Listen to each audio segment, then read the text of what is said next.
Zgodovina nas uči, da brez razvitega in učinkovitega pravnega sistema ni civilizirane, razvite in uspešne družbe. Če se vozimo z vrhunskim avtomobilom, moramo uporabljati kakovostno olje. Še več, to olje moramo relativno pogosto menjati. Če tega ne počnemo, nam bo motor prej ali slej zaribal. Zavedati se moramo, da bolj kot je kompleksen motor, bolj vrhunsko olje potrebuje. Človeška družba je podobna kot avtomobilski motor in pravo ima v tej družbi podobno funkcijo kot motorno olje v avtomobilskem motoru. Oba potrebujemo predvsem na toriščih med posameznimi elementi ter za hlajenje sistema in tudi za odvajanje odpadkov. Oba sta izpostavljena velikim obremenitvam. Slaba kakovost s časom povzroči katastrofalne posledice tako v avtomobilskem motorju kot tudi v družbi. Bolj kot je kompleksna družba oziroma motor, bolj vrhunsko pravo oziroma olje potrebujemo. Oba sta življenjskega pomena in če zgolj nekaj trenutkov nastane odsotnost teh dveh elementov, zariba motor oziroma družba. Slovenska družba je relativno gledano zelo razvita in kompleksna, to je dejstvo. Ključno vprašanje, s katerim se moramo soočiti, je, kako kakovostno pravo je prisotno v naši družbi. Zagotovo je glede na objektivne kazalce izredno drago. Slovenski davkoplačevalci moramo plačevati enega največjih deležev BDP-ja v Evropi za delovanje našega pravosodja. Imamo enega največjih števil sodnikov na 100.000 prebivalcev, pa še marsikaj drugega bi lahko našteval. Zato se moramo vprašati, kaj dobimo za liter motornega olja, ki stane okoli 30 evrov, in tudi, kako bi naš pravosodni sistem deloval, če bi uporabljali konkurenčna olja, ki stanejo 15, 10 ali zgolj 2,5 evra. Glede kakovosti in učinkovitosti slovenskega prava in pravosodja obstajajo zelo različna mnenja. Naj predstavim dve diametralno različni stališči. Prvo pravi, Slovenija ima zelo kakovosten in učinkovit pravosodni sistem, ki zadnja leta vse bolje deluje, zato se mora po tej poti še naprej evolucijsko razvijati. Drugi, diametralno različen pogled je, stanje v slovenskem pravosodju je slabo in ni upanja, da se bo njegova kakovost sama od sebe izboljšala, kar potrjujejo izkušnje preteklih 20 let. Prvo mnenje ni osamljeno, je prevladujoče pri večini funkcionarjev in zaposlenih v pravosodju, ter tudi pri večjem delu slovenske elite, ki kritiko pravosodja doživljajo kot napad na njegovo neodvisnost.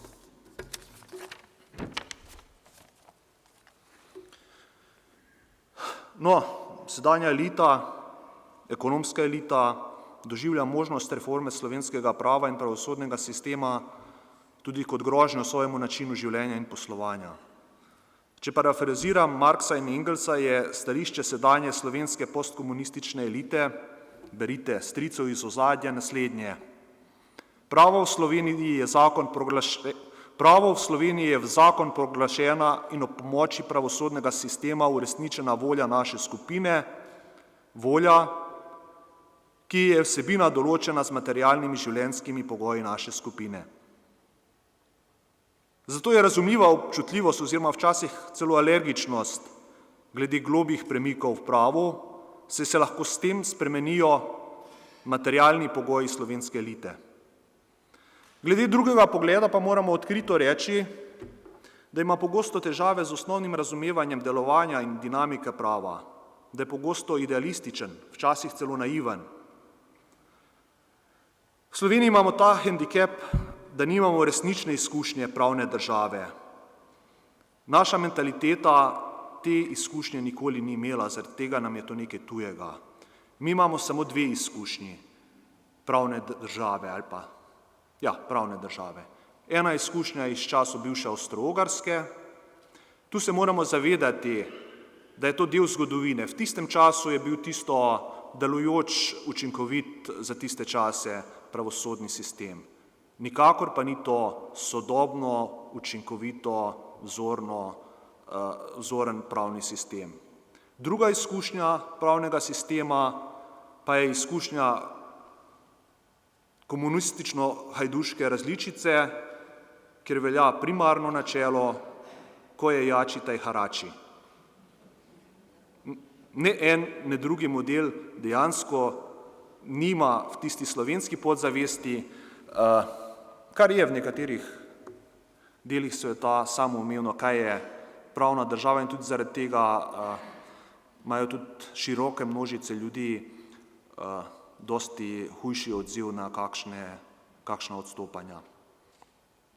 Če želi druga skupina spremembe v pravosodju, mora odkrito povedati, stanje v slovenskem pravnem pravosodju je tako slabo, da tretja veja oblasti sama od sebe ne bo mogla začeti delovati, vsaj brez začasne intervencije izvršilne in zakonodajne veje oblasti. Začasna omejitev pristojnosti sodne veje pa po drugi strani predstavlja ogromno odgovornost za ostali dve veji oblasti. To po domače pomeni podobno situacijo, kot se je znašla Bosna leta 1878, ko je Avstrija nad njo uvedla protektorat. Če pač določen sistem sam ni sposoben normalno funkcionirati, pride nekdo drugi, ki ga spravi v red, seveda pa tisti drugi nosi ogromno odgovornost, ko to ureja. Da ne bom preveč na dolgo filozofiral, bi predstavil tudi nekaj konkretnih razmišljanj, predlogov glede sprememb.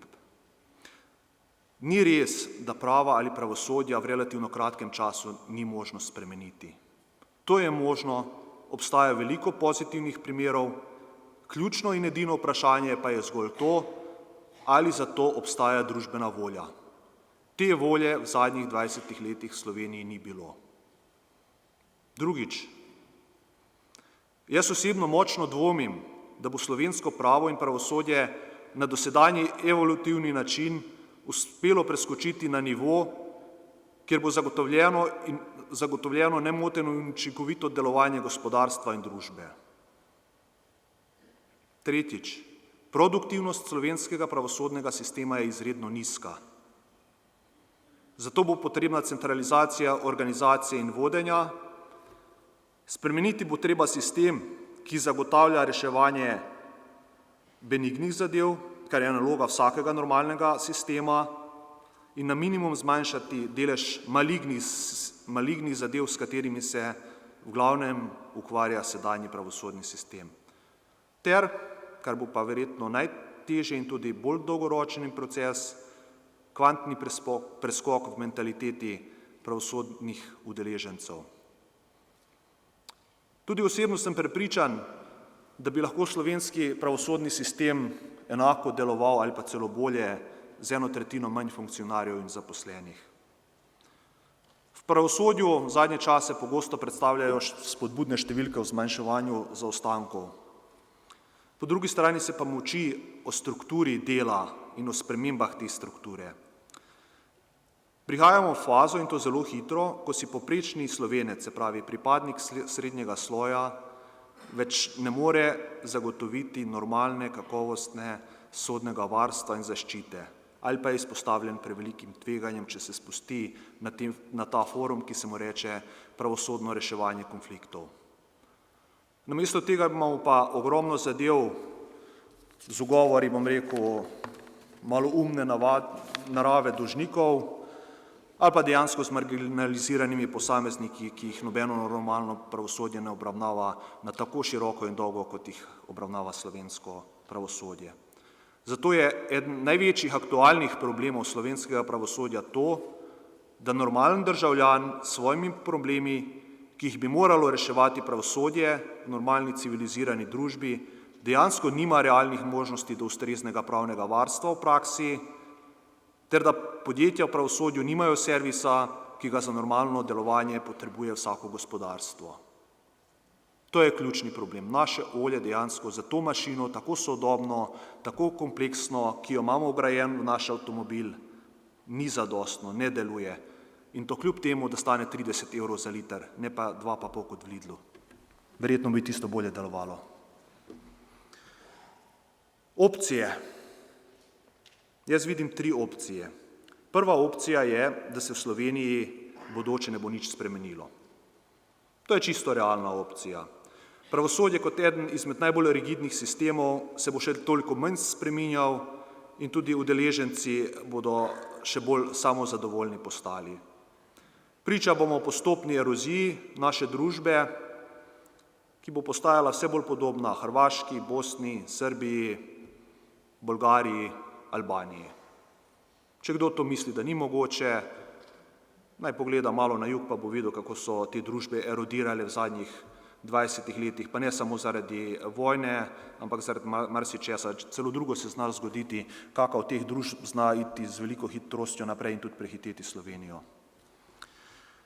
Druga, po moji oceni bistveno bolj verjetna opcija je, da bo pod pritiskom mednarodne skupnosti prišlo do reforme pravosodnega sistema, ki bo postal bistveno bolj vitek, učinkovit in samokritičen.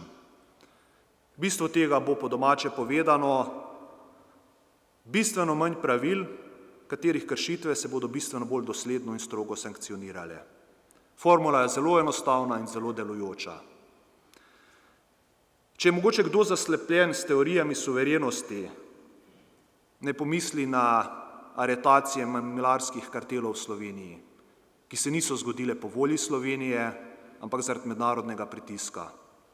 Hkrati si pa ne proba zamisliti, kaj se bi zgodilo, če bi bili pripadniki teh mamilarskih kartelov oproščeni in imeli enako imuniteto, kot jih je imel gospodarski kriminal v zadnjih 20 letih.